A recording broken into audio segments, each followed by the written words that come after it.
In the last chapter, we left Victor and Henry in high spirits, laughing and enjoying the beauty of spring. But as Victor enters his room, he finds a letter from his father, a letter that contains the words he will never forget.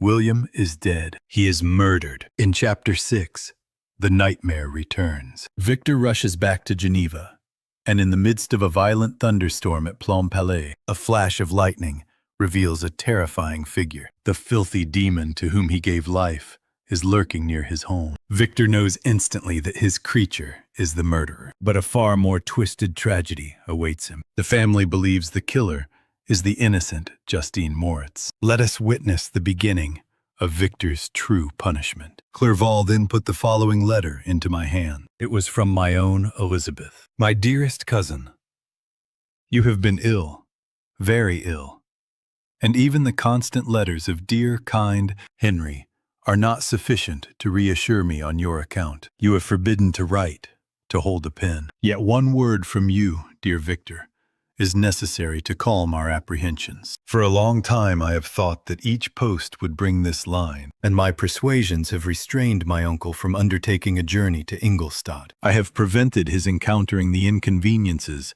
and perhaps dangers of so long a journey. Yet how often have I regretted not being able to perform it myself. I figure to myself that the task of attending on your sickbed has devolved on some mercenary old nurse who could never guess your wishes, nor minister to them with the care and affection of your poor cousin. Yet that is over now. Clerval writes that indeed you are getting better. I eagerly hope that you will confirm this intelligence soon, in your own handwriting. Get well and return to us. You will find a happy, cheerful home and friends who love you dearly. Your father's health is vigorous, and he asks but to see you, but to be assured that you are well, and not a care will ever cloud his benevolent countenance. How pleased you would be to remark the improvement of our Ernest. He is now 16, and full of activity and spirit. He is desirous to be a true Swiss, and to enter into foreign service, but we cannot part with him, at least until his elder brother returns to us. My uncle is not pleased with the idea of a military career in a distant country, but Ernest never had your powers of application. He looks upon study as an odious fetter.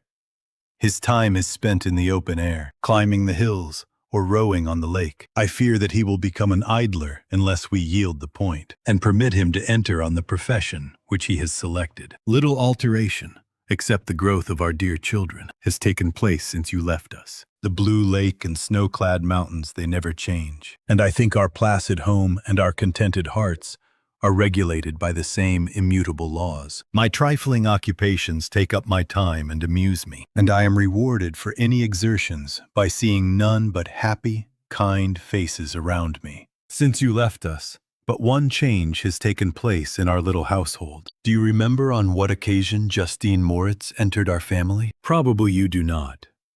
I will relate her history, therefore, in a few words. Madame Moritz, her mother, was a widow, with 4 children, of whom Justine was the third. This girl had always been the favorite of her father.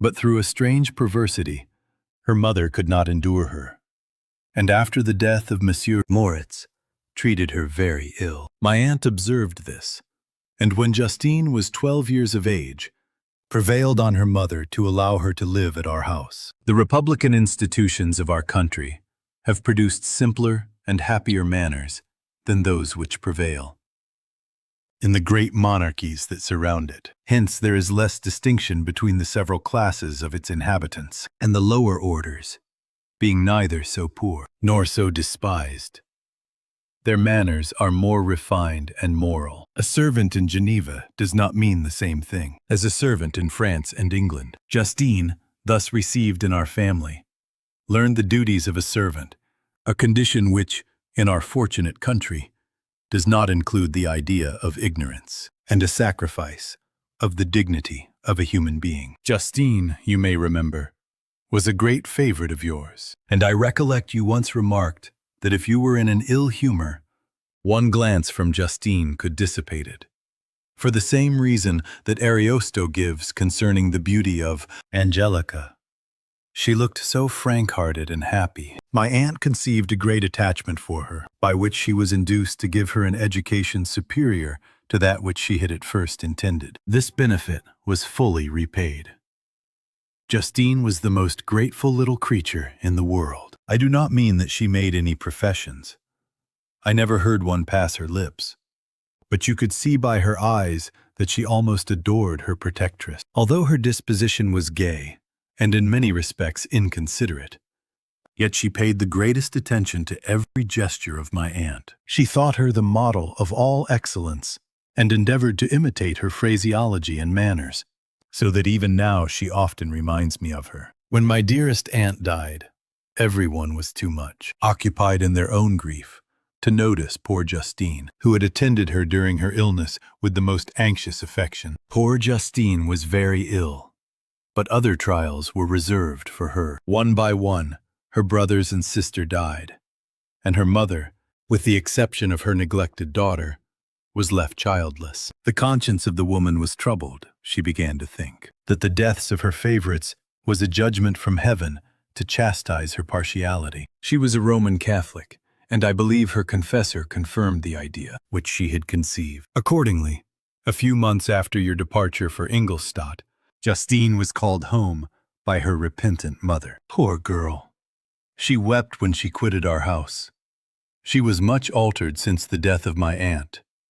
Grief had given softness and a winning mildness to her manners, which had before been remarkable for vivacity. Nor was her residence at her mother's house of a nature to restore her gaiety. The poor woman was very vacillating in her repentance. She sometimes begged Justine to forgive her unkindness, but much oftener accused her of having caused the deaths of her brothers and sister. Perpetual fretting at length threw Madame Moritz into a decline, which at first increased her irritability.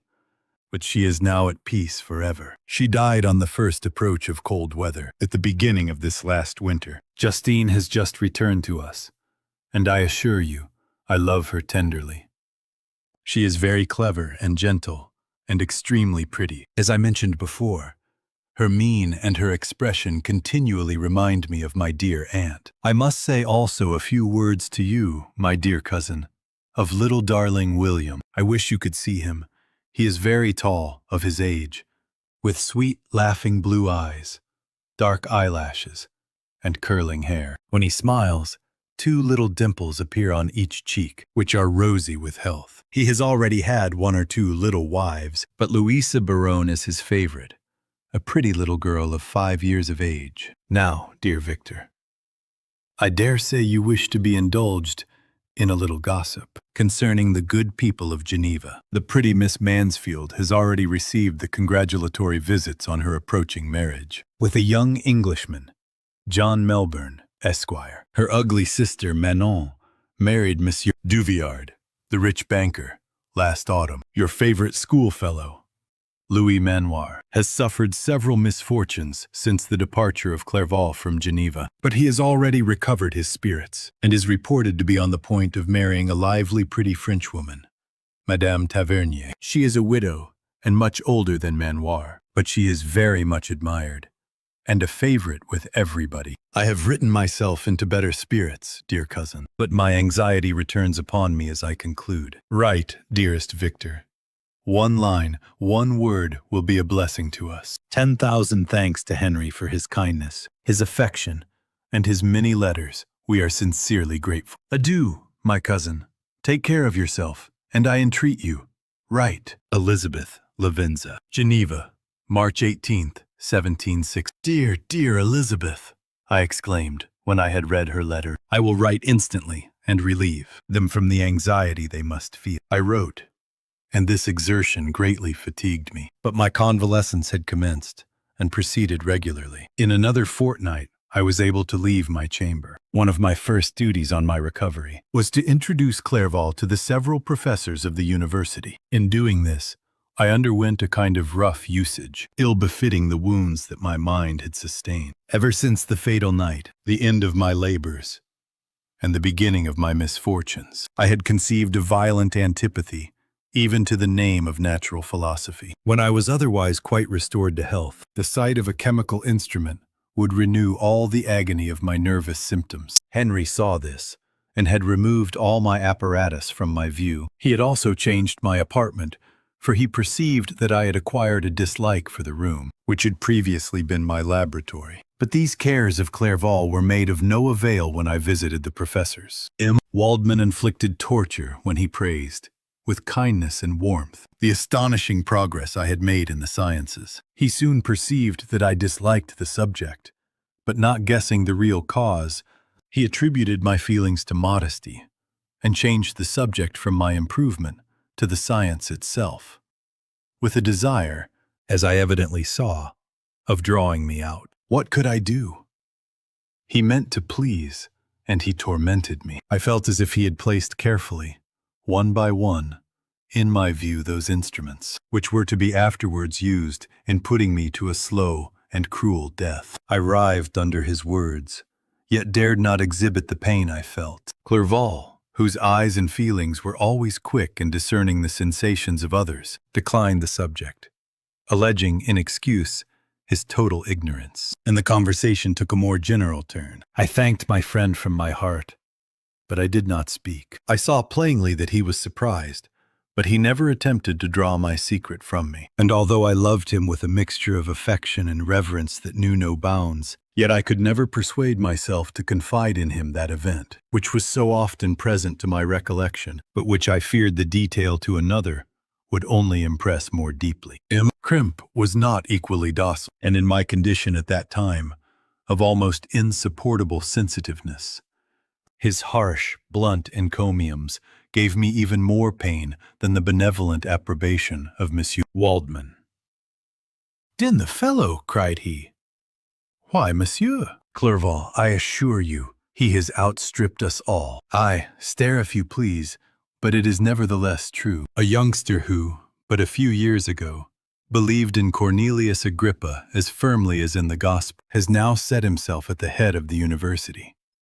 And if he is not soon pulled down, we shall all be out of countenance. Aye, aye," continued he, observing my face expressive of suffering. "Monsieur Frankenstein is modest, an excellent quality in a young man. Young men should be diffident of themselves, you know, Monsieur Clerval. I was myself when young, but that wears out in a very short time."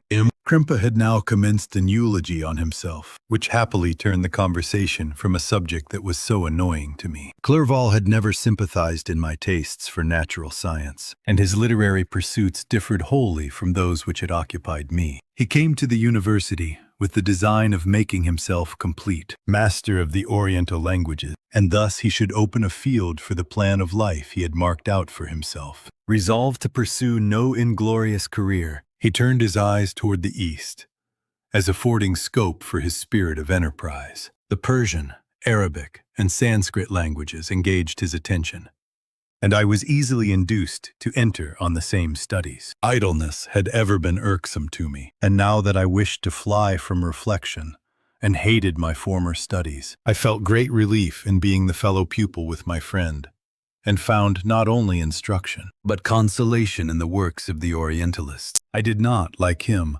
attempt a critical knowledge of their dialects, for I did not contemplate making any other use of them than temporary amusement. I read merely to understand their meaning, and they well repaid my labors. Their melancholy is soothing, and their joy elevating, to a degree I never experienced in studying the authors of any other country. When you read their writings, life appears to consist in a warm sun and a garden of roses, in the smiles and frowns of a fair enemy, and the fire that consumes your own heart. How different from the manly and heroical poetry of Greece and Rome. Summer passed away in these occupations, and my return to Geneva was fixed for the latter end of autumn. But being delayed by several accidents, winter and snow arrived.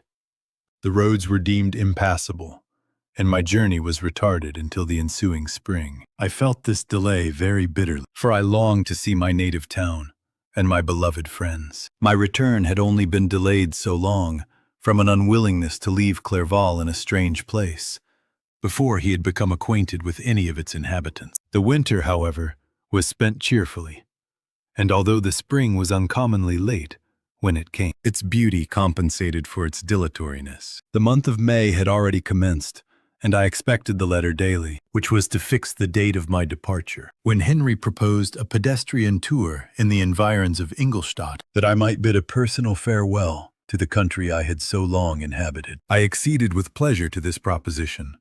I was fond of exercise, and Clerval had always been my favorite companion. In the ramble of this nature that I had taken among the scenes of my native country, we passed a fortnight in these perambulations. My health and spirits had long been restored, and they gained additional strength from the salubrious air I breathed, the natural incidents of our progress, and the conversation of my friend. Study had before secluded me from the intercourse of my fellow creatures, and rendered me unsocial. But Clerval called forth the better feelings of my heart. He again taught me to love the aspect of nature, and the cheerful faces of children. Excellent friend, how sincerely you did love me, and endeavor to elevate my mind until it was on a level with your own. A selfish pursuit had cramped and narrowed me, until your gentleness and affection warmed and opened my senses. I became the same happy creature who, a few years ago, loved and beloved by all, had no sorrow or care. When happy, inanimate nature had the power of bestowing on me the most delightful sensation. A serene sky and verdant fields filled me with ecstasy. The present season was indeed divine. The flowers of spring bloomed in the hedges, while those of summer were already in bud. I was undisturbed by thoughts which during the preceding year had pressed upon me, notwithstanding my endeavors to throw them off with an invincible burden. Henry rejoiced in my gaiety, and sincerely sympathized in my feelings. He exerted himself to amuse me, while he expressed the sensations that filled his soul. The resources of his mind on this occasion were truly astonishing. His conversation was full of imagination, and very often, in imitation of the Persian and Arabic writers, he invented tales of wonderful fancy and passion. At other times, he repeated my favorite poems, or drew me out into arguments, which he supported with great ingenuity. We returned to our college on a Sunday afternoon. The peasants were dancing, and every one we met appeared gay and happy. My own spirits were high, and I bounded, along with feelings of unbridled joy and hilarity. The chapter closes with the words of Victor's father: "Rely on the justice of our judges." He wipes away Elizabeth's tears, believing that innocence is its own defense. But Victor knows what they do not, that the true murderer is not human, and no judge in Geneva can punish him. The family clings to a fragile hope, unaware that their faith in human justice is about to be shattered. As the sun rises on the day of the trial, are we witnessing the salvation of Justine, or the beginning of a judicial murder? The verdict awaits in Chapter 7.